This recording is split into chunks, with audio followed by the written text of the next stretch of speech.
دا هغه ژور څاه دی چې د حیدر په نوم یو زابلی ماشوم ورلوېدلی او شاوخوا 25 متره لاندې ساحه کې بند پاتې دی.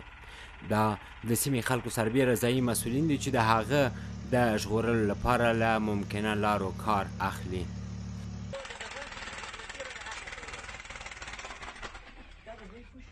څاه ته غځول شوې رسۍ او نور تخنیکي وسایل کار نه کوي او پرېکړه بالاخره دا کېږي چې د لوډرو په واسطه د کوهي شاوخوا کیندنې باید پیل شي. له یوې شپې او ورځې پرلهپسې هڅو وروسته له کابل نه د دفاع سرپرست وزیر محمد یعقوب مجاهد، انس حقاني او یو شمېر نور جګپوړي چارواکي له یو لړ تخنیکي کسانو او وسایلو سره هم سیمې ته ورځي تر څو سیمه کې د ژغورنې هڅې او عملیات له نږدې وګوري. په درېیمه شپه له ژغورندویه ټیمونو سره د حیدر خبرې یا تماس بندیږي.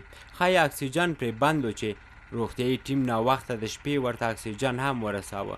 ما توانستیم که اکسیژن را در حفر همیچا برسانیم و همون جایی که حیدر جان موقعیت داشت همونجا اکسیژن را رساندیم. شهر صفا ولسوالۍ کې یو ماشوم و چې برمې ته څاه ته لوېدلی و، د هغه ژغورل و. د هغه د ژغورلو دپاره موږ ولاړو.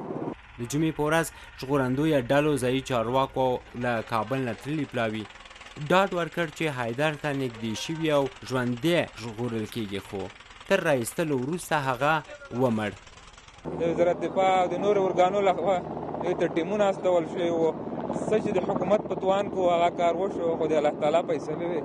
هغه متاسفانه چې هغې ځای ته موږ ونه رسېدو چې هغې ته نجات ورکړو. خلکو د کوچني حیدر ژغورلو لپاره په خواله رسنیو کې دعاګانې غوښتې، خو د هغه مړینې خبر نه یوازې د سیمې اوسیدونکي بلکې د ټول هیواد په کچه خلک وغمول. دا د ملي دفاع سرپرست وزیر محمد یعقوب مجاهد دی چې د نوموړي په جنازه کې اوښکې تویوي. د اسلامي امارت ویاند ذبیح الله مجاهد د حیدر زابلي په مړینه خفګان ښودلی، کورنۍ او خپلوانو ته یې تسلیت ویلی دی.